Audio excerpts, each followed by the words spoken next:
Los años 60. Los quiméricos y esperanzados años 60. Años en los que el futuro estaba allí, al alcance de la mano. Y en que lo de Juan el Bueno, el ayornamiento y los buenos tiempos eran posibles. A pesar de nuestra cultura tan conservadora y de sus prohombres tan anquilosados. Los años 60. Tiempos en que la brecha con el modernismo parecía achicarse, pero más como efecto de una ilusión que como consecuencia de un auténtico desarrollo. Porque los años 60 de alguna manera fueron de frontera, de ciclos que caducaban, de efímeras conquistas y de quimeras siempre prometidas. Y porque nuestra historia reciente, más que aquella que no pudimos conocer, merece meditarse.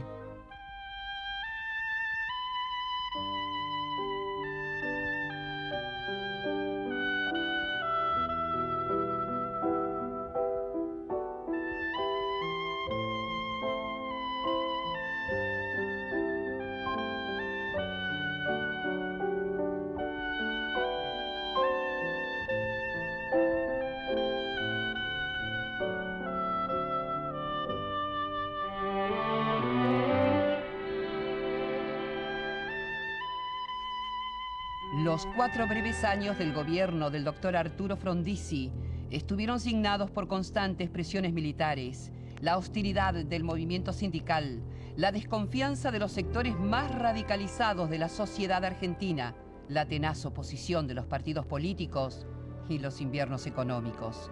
Para algunos, el gobierno era uno de los esfuerzos más bien pensados y racionales de la política argentina para desarrollar el país, sacarlo de su estancamiento y dependencia. Para otros, fue la entrega a los capitales extranjeros. Con respecto a la actividad de los sectores sociales, se hizo una ley de asociaciones profesionales que permitió el libre juego de la presencia del capital y del trabajo. Es decir, se restablecieron las convenciones colectivas de trabajo donde se discutían los salarios entre trabajadores y empresarios y las condiciones de trabajo. Todo ello lo permitió, a mi juicio, el hecho de que inicialmente el gobierno sincerara la economía nacional. ¿Qué quiere decir esto?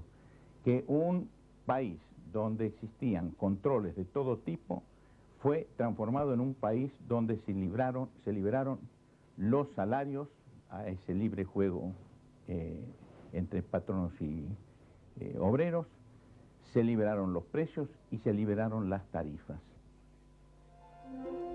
Argentina estaba reubicándose. Las inversiones extranjeras, la apertura de la economía, volvieron a ser atractivas las inversiones en nuestro país. La visita del general Eisenhower significó un aval a esa política.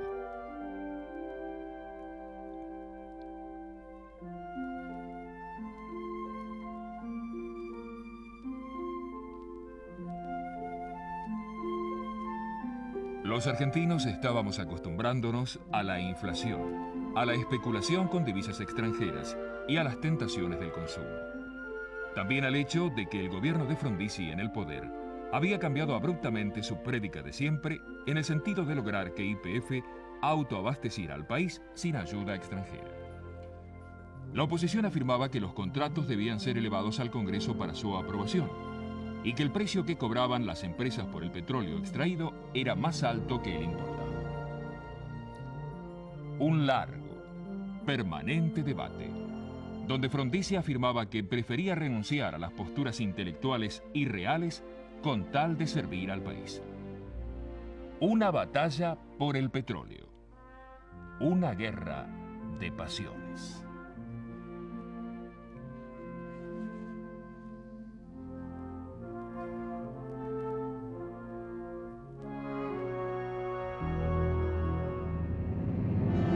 La guerra de Vietnam estaba en pleno auge, desangrando a toda una generación de jóvenes norteamericanos. En noviembre de 1962, en Dallas, murió John Kennedy, asesinado por uno o dos francotiradores. Había iniciado con la década, pese a la invasión a Cuba, una corriente de simpatía de Latinoamérica hacia su país.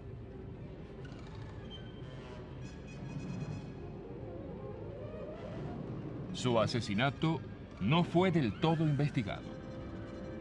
¿Fue obra de un francotirador solitario o de un complot?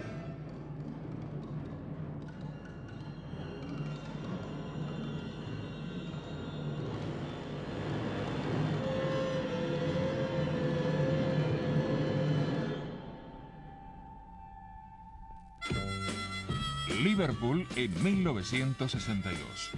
Los Beatles, toda una revolución musical, toda una filosofía, toda una tendencia de las masas de jóvenes que los vieron como ídolos, mitos vivientes que encarnaban el poder joven, el auge de la sangre nueva.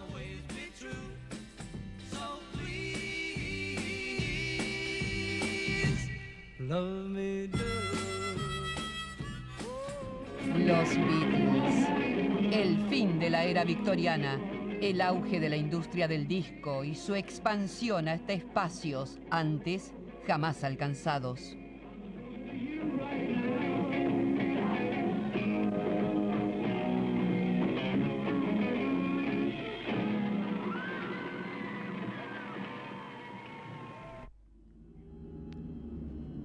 Mientras el mundo recibía imágenes de una Argentina bucólica en pleno desarrollo, los bancarios en huelga paralizaban financieramente el país. Mientras las obras del Chocón Cerros Colorados pasaban de la teoría a la práctica, el país comenzaba a vivir gravísimas crisis. Mientras Frondizi visitaba los Estados Unidos, las tropas combatían en mataderos con los obreros del frigorífico Lisandro de la Torre. Mientras San Carlos de Bariloche y los Lagos del Sur y sus bellezas convocaban al turismo de nuestra clase media, la renovación parcial del Congreso en 1960 demostraba que el gobierno era débil donde debiera estar fortalecido, en el plano político.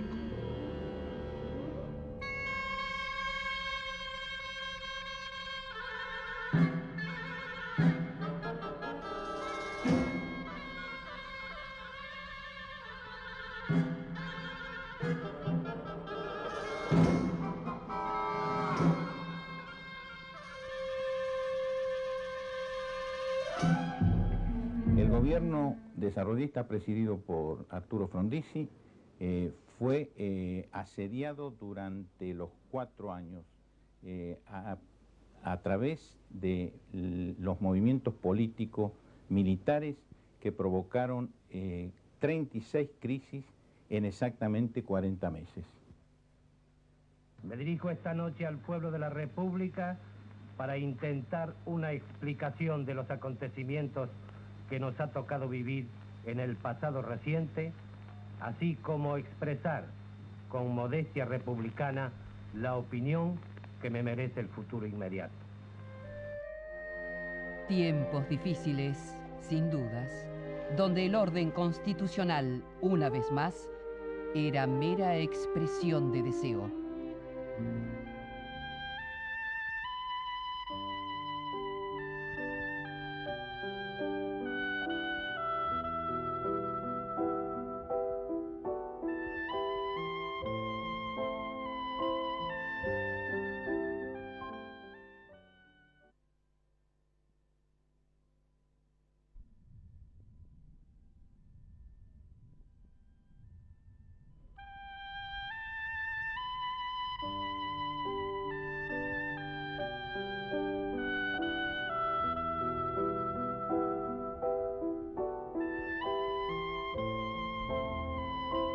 Azules y colorados. Así se habían autodenominado los bandos en pugna dentro del ejército. 1962 fue el año de mayor violencia, culminando con la caída de Frondizi. Así recuerdan esa época sus testigos y actores.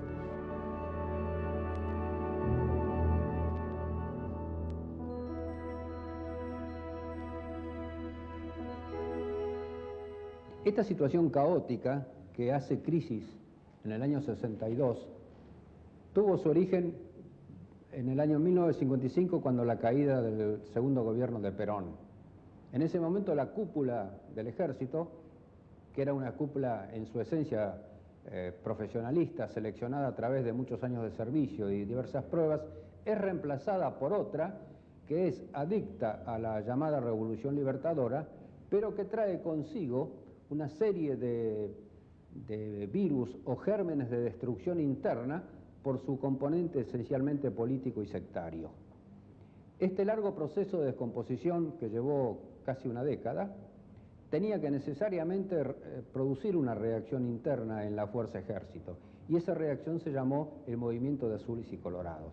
Aeronáutica. Inicialmente se declaró en rebeldía el destacamento aéreo militar Aeroparque, que ya fue reducido. El resto de la aeronáutica responde a sus autoridades naturales. C. Ejército.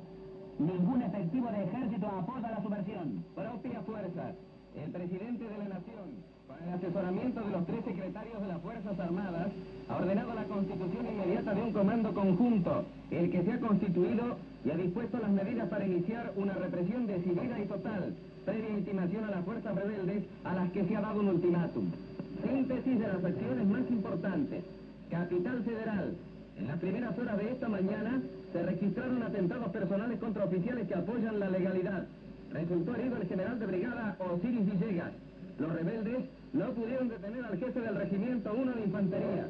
Estos atentados descalifican moralmente a quienes se valen de procederes propios de la delincuencia para lograr sus fines. Efectivos de la Marina habían ocupado algunas estaciones. Vuelvo a la República, yo estaba en Estados Unidos, en agosto de 1962. Prácticamente el mismo día que desembarco, Federico Toranzo Montero, el hermano del anterior, se autoproclama comandante en jefe del ejército en Jujuy. Allí se produce un casi enfrentamiento, por cuanto acá la mayor parte de las tropas, de la gente de acá de Buenos Aires, nos oponíamos, éramos oficiales profesionales, queríamos la profesionalidad del ejército. El problema nuestro era que siempre triunfábamos en las operaciones militares, pero después cuando llegaba el momento de las negociaciones, siempre los que ganaban eran los otros. Ese continuo pasaje de que uno estaba a favor del gobierno en algún momento, que uno estaba en contra del gobierno, hacía que en los comunicados de prensa apareciéramos de golpes como rebeldes, de golpes como leales, por cuanto el gobierno del doctor Guido no tenía la autoridad material necesaria como para imponer a determinado bando, digamos, en lucha, para darle un nombre. En consecuencia, como era imposible entenderse si uno era rebelde o si uno era leal, optamos por recurrir como en las maniobras que se realizan en el ejército. Hay 2 bandos enfrentados, unos se llaman colorados y otros se llaman azules, y usan el correspondiente aro en su cubrecabeza para marcar a cuál bando se pertenece. Eran 2 fracciones del ejército en septiembre del 62 que tenían, creo que, 2 concepciones políticas distintas.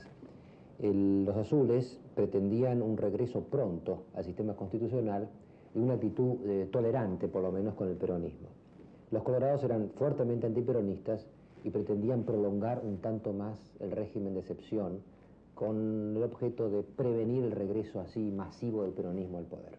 El enfrentamiento se encadenó por una razón muy simple. En agosto-septiembre del 62, los colorados ocupaban la cúpula, digamos, la crema del sistema militar. Por lo tanto, en la guerra de telegramas que había siempre, que eran todas guerras de telegramas, ganaban siempre. Entonces los azules llegaron a la conclusión de, hasta que no produjeran una exhibición de fuerza, que de algún modo demostrara dónde estaba realmente el centro de gravedad del ejército, la situación iba a ser, diría, cada vez más contraria a sus ideas. Y entonces decidieron hacer el desplante. Entonces Onganía se fue a Campo de Mayo y ahí se plantó. En el mes de septiembre se produce lo que en la jerga militar se llama el acantonamiento. Nos reunimos unos cuantos oficiales, no éramos más de 20 o 30, bajo el comando del general Pistarini, en la Escuela de Servicio para Apoyo de Combate General Lemos, después se llama Escuela de Servicio para Apoyo de Combate General Lemos. En el mes de septiembre se produce lo que en la jerga militar se llama el acantonamiento. Nos reunimos unos cuantos oficiales, no éramos más de 20 o 30, bajo el comando del general Pistarini, en la Escuela de Servicios para Apoyo de Combate General Lemos, después se llamó Escuela de Servicios para Apoyo de Combate General Lemos, que en aquel entonces estaba a cargo del... bueno, no me acuerdo el nombre del director. Y allí decidimos jugarnos el todo por el todo para lograr la profesionalidad del ejército. En ese momento estábamos nosotros solos prácticamente contra todo el ejército, la marina y la fuerza aérea. Pistarini esa misma noche nos dijo que la situación era muy difícil, que incluso amenazaban con fusilamientos para todos nosotros, nos propuso si queríamos retirarnos, que nadie nunca se iba a enterar que nosotros habíamos estado ahí, pero todos decidimos quedarnos y empezamos a trabajar, a hacer los turnos de trabajo como oficiales de Estado Mayor, y cuando terminamos nuestros turnos de trabajo salíamos a poner clavos Miguelito en las calles donde venían las columnas en avance, en ir a conversar con los jefes de unidades que venían a combatirnos, con un objetivo de máxima, uno intermedio y uno de mínima. El objetivo de máxima era que la unidad que venía a reprimirnos se pasara a nuestro bando. El objetivo intermedio era que se retirara a sus cuarteles. El objetivo de mínima, que se quedaran en los lugares avanzados y no siguieran avanzando sobre Campo de Mayo. En esa forma le fuimos descompaginando todos los planes de ataques que tenían, digamos, los colorados contra Campo de Mayo, y prácticamente poco a poco se produjo el vuelco total de la situación. Porque inicialmente, en el momento de nuestra sublevación, contábamos prácticamente con la Escuela Lemos, con el Regimiento de Caballería Blindado, el C8, a mando del entonces coronel López Ofrán, y el Regimiento 10 de Caballería a mando del entonces coronel Sánchez de Bustamante. Pero como le digo, en el transcurso de aproximadamente una semana, que fue que duraron los enfrentamientos, todo se dio vuelta. Y el triunfo llegó para el lado azul. El general Onganía, en ese entonces general de brigada, con un cargo bastante secundario, como director general de remonta y veterinaria, se consagró indudablemente como el jefe indiscutido, porque en circunstancias muy difíciles tuvo la entereza moral como para no rendirse y como para llevar a nuestras tropas, digamos, al triunfo.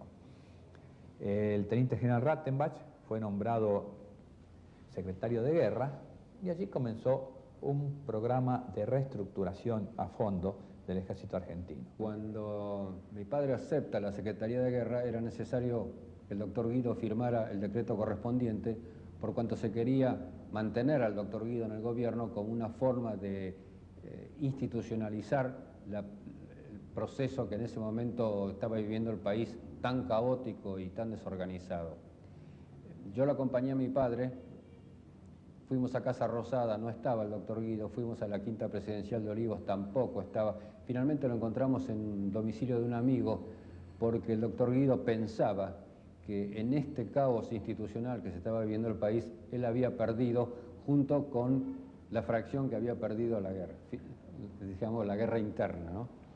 Yo creo que fue la gran sorpresa de él cuando aparecimos para hacerle firmar un decreto, porque ya pensaba que él también había sido, digamos, sacado del poder.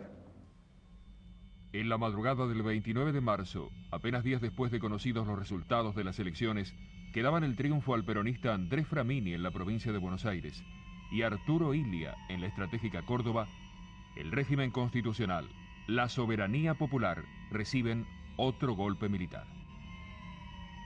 Así es colocado en el poder el doctor José María Guido. Pero el horizonte seguía enmarcado por el enfrentamiento entre azules y colorados, que tuvo su máxima expresión a mediados de septiembre de 1962.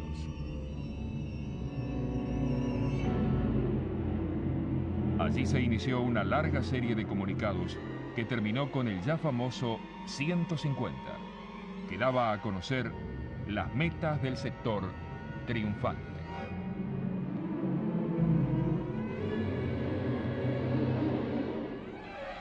El comunicado 150, cuando empezó la lucha, los azules hicieron uso de la acción psicológica y fueron dando comunicados, el 1, el 2, el 3, el 4.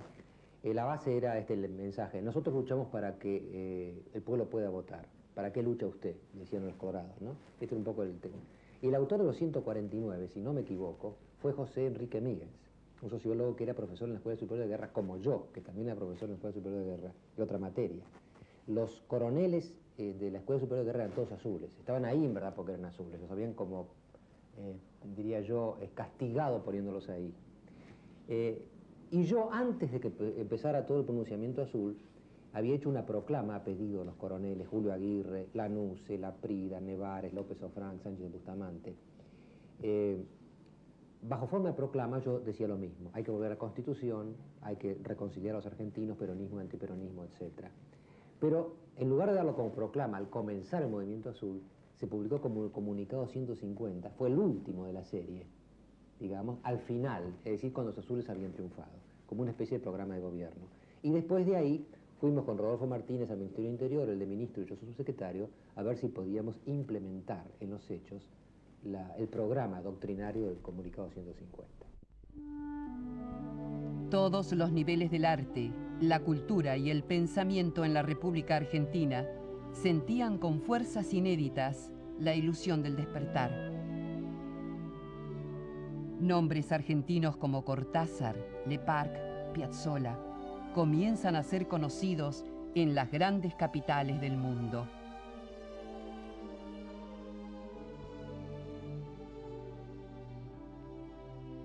En Buenos Aires, el Instituto Di Tella, con sedes en Belgrano y en plena calle Florida, se convirtió en el centro de esa efervescencia. Exposiciones, happenings, conciertos, investigaciones se sucedían ante los entusiastas porteños.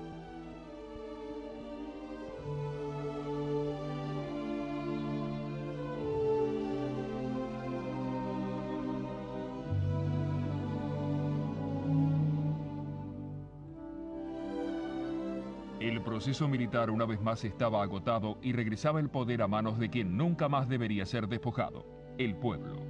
Así, bajo presiones militares y con la abstención del peronismo, los principales candidatos que se presentaron fueron Ilia por la Unión Cívica Radical del Pueblo, Oscar Allende por la UCRI y Pedro Eugenio Aramburu por UDELPA.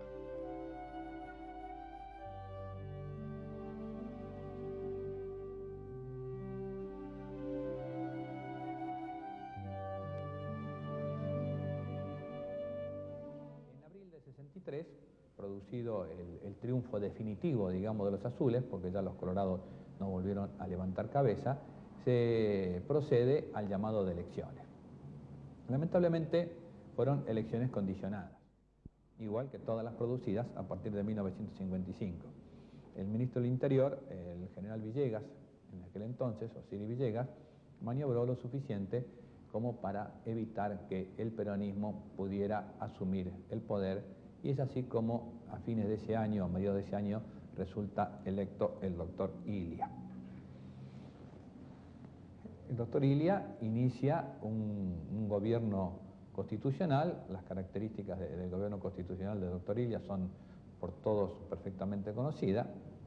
Y si bien uno de los remordimientos de conciencia que tengo en mi existencia es haber contribuido a la caída del doctor Ilia, debo reconocer, debo reconocer que lo mejor que le hubiera ocurrido a la República hubiera sido que Ilia continuara en el poder y no que fuera volteado por el general Onganía. La salida electoral en la que se estuvo también disputando si el peronismo sí, si el peronismo no, si continuaba la proscripción, si se levantaba, que cómo jugaban las órdenes de Perón. Perón debe haber recibido por entonces emisarios de todos lados y de todos colores,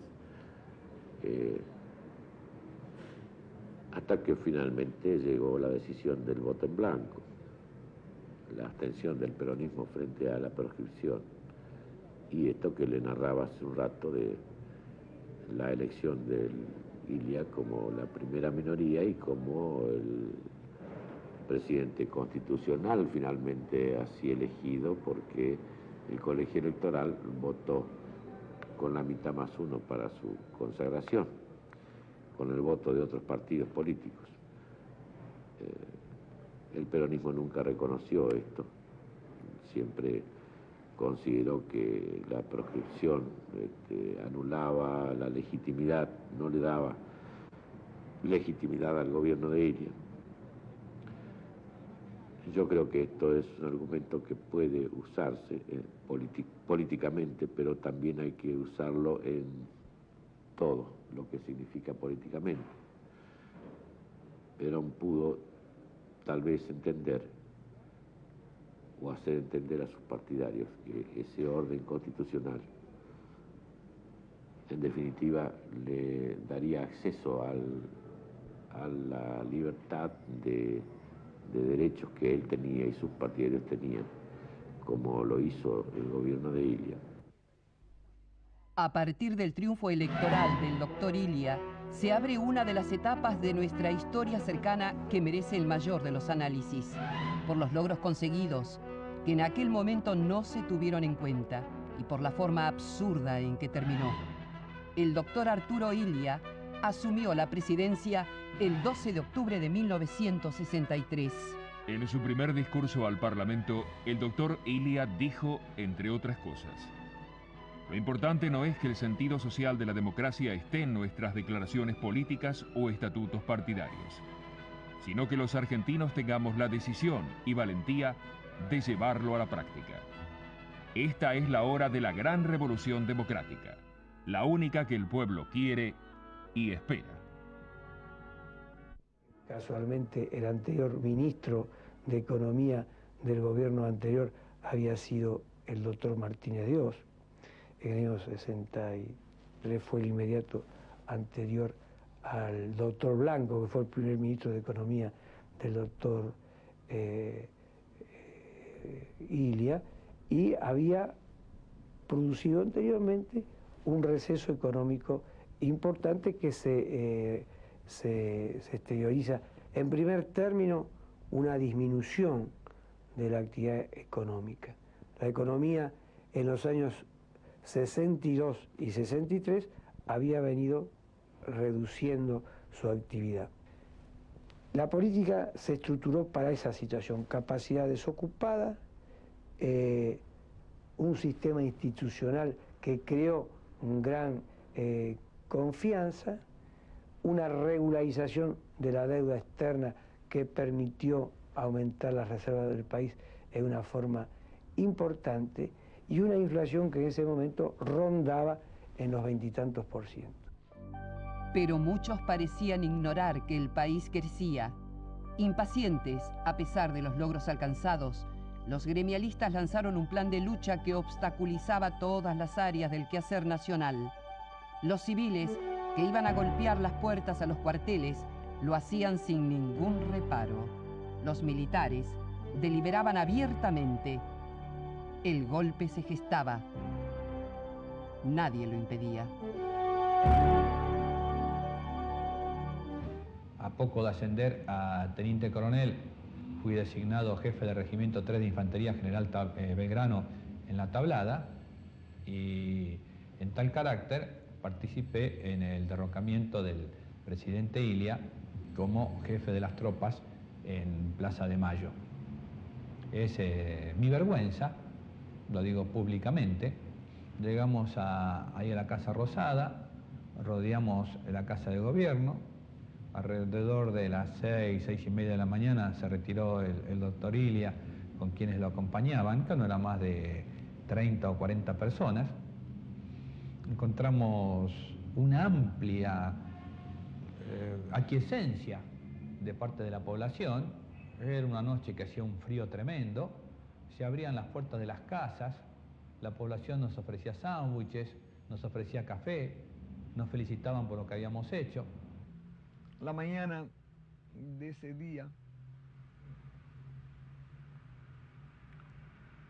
hablo con un general, un amigo mío, que me dice que me mande ciclovía para decirme que no me retire ese día del Estado Mayor. A primera hora de la tarde me cruzo con el general Lanusse, que me dice que me está buscando el general Alzogaray.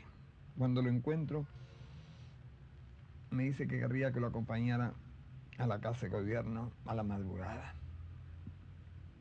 Esperé. El ambiente del Estado Mayor reflejaba esos nervios que pasan siempre que hay un acontecimiento importante en lo porvenir. Creo que la gente estaba empeñada en una aventura y no estaba consciente de la barbaridad que estábamos haciendo.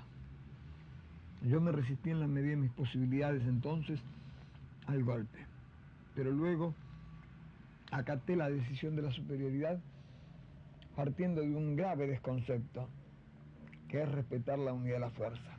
La unidad de la fuerza hay que respetarla para lo positivo, nunca hay que respetarla para lo negativo. Es mucho más importante la unidad de la Constitución que la unidad de la fuerza. Entramos a la Casa de Gobierno a las 5 de la mañana, creo que eran. Nos recibió el jefe de la Casa Militar y el jefe del Regimiento de Granaderos. Un rato después, el general Alzogaray le ordena a un oficial de la dotación de la Casa de Gobierno que procediera a desalojar el despacho presidencial. Y yo me acerco y en voz baja le explico que ese oficial no podía incurrir en la deslealtad que significaba expulsar al presidente a quien él tenía la obligación de custodiar. Y como el pez por la boca muere, no bien dije eso, el general Alzogaray me dijo, es una orden como para usted, proceda a desalojar usted el despacho. Bueno, el doctor Ilía estaba sentado en su despacho, yo no sabía si estaba firmando algún papel que sería su renuncia. Cuando llegamos a su lado, el general Alzogaray dijo algo así como, permiso, doctor. Y el anciano presidente contestó, estoy hablando con un ciudadano que es mucho más importante que usted, general. Y siguió con un ciudadano a quien le estaba firmando un autógrafo. Trató duramente, yo no diría al general Alzogaray, sino al grupo de oficiales que entramos. Duramente. Dijo cosas que no sé si lo habrán pensado o no, pero que como creo que son gente con sensibilidad, supongo que son gente con sensibilidad, si lo han pensado, les tiene que haber dolido. Le dijo, ustedes vienen al amparo de la noche como los bandidos. Y lamentablemente, era cierto. Es decir, cada una de las cosas que dijo Ilía en su serena indignación eran verdades. Ustedes que son los alzados no cumplen la Constitución, y la tenía delante de sí. Cuando el general Alzogaray vio que esto no andaba, se retiró y dispuso el desalojo. Lo dispuse yo. Y me siento tentado a decir una cosa porque es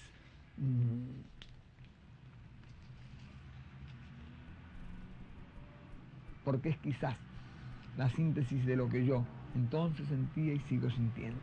Usted me dio esa madrugada una inolvidable lección de civismo. El público reconocimiento que en 1976 hice de mi error, si bien no puede reparar el daño causado, da a usted, uno de los grandes demócratas de nuestro país, la satisfacción que su último acto de gobierno fue transformar en auténtico demócrata a quien lo estaba expulsando por la fuerza de las armas de su cargo constitucional. El 28 de julio de 1966, el doctor Ilía es obligado a abandonar la Casa de Gobierno. Antes había dicho al coronel Perlinger, acuérdense, cuando cuenten a sus hijos lo que hicieron en este momento, sentirán vergüenza. El doctor Ilía siempre manifestaba que a él lo voltearon las 20 manzanas que rodean la Casa de Gobierno. Es decir, las 20 manzanas sabemos dónde está la City comercial y financiera del país. El periodismo, hubo un periodismo que se prestó al juego de los golpistas. Eso no lo podemos negar. Pero no lo volteó, no puede generalizar que lo volteó el periodismo. el periodismo sirvió, cierto sector del periodismo sirvió a los fines de la gente que estaba metida en el golpe. No se puede mencionar esta etapa autoritaria en Argentina, negando que en esos mismos años, en América Latina, también se producían otros golpes militares, cada uno bajo un supuesto ideario nacional.